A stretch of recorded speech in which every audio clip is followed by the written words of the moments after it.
La chance féminine. Anton Tchekhov. On enterrait le lieutenant-général Zapoupirine. Désireuse de voir la levée du corps, la foule accourait de toutes parts vers la maison mortuaire, devant laquelle jouait la musique militaire et retentissaient les commandements. Dans un des groupes qui se hâtait vers la cérémonie, se trouvaient les fonctionnaires Propkin et Zvitskov, accompagnés de leurs femmes. « Messieurs, on ne passe pas », dit en les arrêtant, quand ils arrivèrent près du cordon, un aide-commissaire qui avait une bonne figure sympathique. « On ne passe pas. Je vous prie de vous reculer un peu. Messieurs, cela ne dépend pas de moi. En arrière, je vous prie. Enfin, soit, les dames peuvent passer. Je vous en prie, mesdames. Mais vous, messieurs, au nom de Dieu... » Mesdames Propkin et Zvitskov, rougissant de l'amabilité fortuite de l'aide-commissaire, franchirent le cordon. Leurs maris restèrent en deçà de la haie humaine et se mirent à contempler le dos des agents à pied et à cheval. « Elles ont réussi à passer », dit Propkin, voyant avec envie et presque avec haine les dames s'éloigner. « Ils ont de la chance, les chignons. Dieu me pardonne. Il n'y aura jamais de pareil privilège pour notre sexe que pour le leur, le sexe des dames.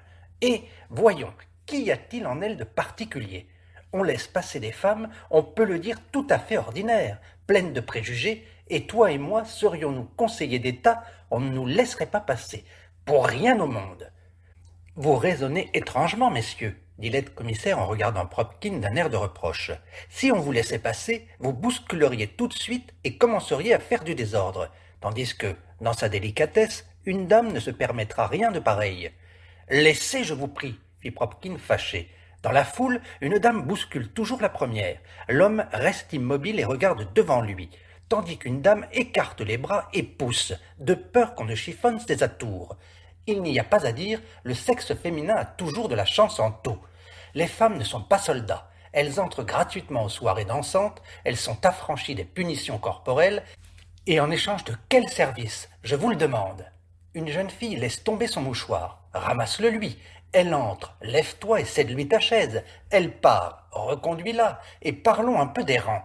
Pour arriver à celui, disons de conseiller d'État, il nous faut, toi et moi, peiner toute la vie, et qu'en une demi-heure, une jeune fille épouse un conseiller d'État, la voilà un personnage.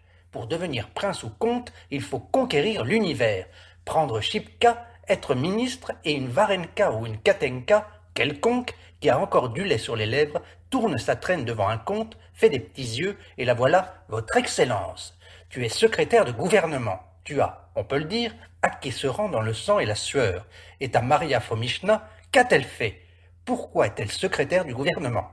Issue du clergé, elle est devenue tout droit femme d'un fonctionnaire. Belle fonctionnaire, donne-lui à faire notre travail, elle te fourrera les recettes dans les dépenses. Oui, remarqua Zvitskov, mais elle enfante dans la douleur. La belle affaire, si elle se trouvait devant nos chefs, quand ils nous font passer le froid dans le dos, tous ces enfantements lui paraîtraient un plaisir. Elles ont surtout des privilèges. Une demoiselle ou une dame quelconque de notre société peut pousser à un général une énormité telle que tu n'oserais pas même le dire devant le chef du personnel. Mais oui, ta Maria Fomichna peut hardiment prendre un conseiller d'État par le bras, et toi, essaie donc de le faire. Dans notre maison habite, juste en dessous de nous, un professeur avec sa femme. Il a le rang de général, comprends-tu? Il a le Sainte-Anne de première classe, et l'on entend sans cesse de quelle façon sa femme l'arrange. Imbécile, imbécile et imbécile. Et c'est une simple femme, une artisane. Pourtant celle-là passe encore, c'est une légitime. Il est admis depuis des siècles que les femmes légitimes vous injurient, mais prends les illégitimes, ce qu'elles se permettent. Je n'oublierai jamais de la vie ce qui m'est arrivé. J'ai failli être perdu, et ce n'est que les supplications de mes parents qui m'ont sauvé. L'an passé, notre général alla, tu te rappelles, pendant les vacances dans sa propriété, et m'emmena avec lui pour faire sa correspondance. 1 heure de travail, affaire de rien. La tâche expédiée, il n'y avait qu'à aller se promener dans les bois, ou à écouter chanter des romances à l'office. Notre général est célibataire, maison bien montée, des domestiques autant que des chiens. Pas de femmes, personne pour diriger. Tout ce monde est relâché, indiscipliné. C'est une simple paysanne, la gouvernante Vera Nikitishna, qui commande à tous. C'est elle qui verse le thé, commande le dîner, crie après les valets de chambre. Une femme méchante, mon cher, empoisonnante, l'air de Satan, grosse, rouge, glapissante. Quand elle se met à crier après quelqu'un, elle piaille si fort que c'est à en enlever les images. Ses injures étaient moins agaçantes que le son de sa voix. Oh, Seigneur! Personne à cause d'elle n'était tranquille. Elle ne s'en prenait pas seulement aux domestiques, elle m'attrapait moi aussi, la rosse. Attends, me dis-je, je vais saisir une occasion favorable et tout raconter au général. Il est absorbé par son service, me dis-je, et ne voit pas que tu le voles et que tu persécutes les gens. Patiente un peu, je vais lui ouvrir les yeux. Et, mon cher, je les lui ouvris de telle façon que j'ai failli fermer les miens pour toujours. Je frémis encore maintenant quand j'y pense. Une fois, en passant dans le couloir, j'entends crier. Je crus d'abord que l'on saignait un porc, mais je prêtai l'oreille et entendu Vera Nikitishna jurer. Créature, saleté, diable! À qui en a-t-elle, pensai-je.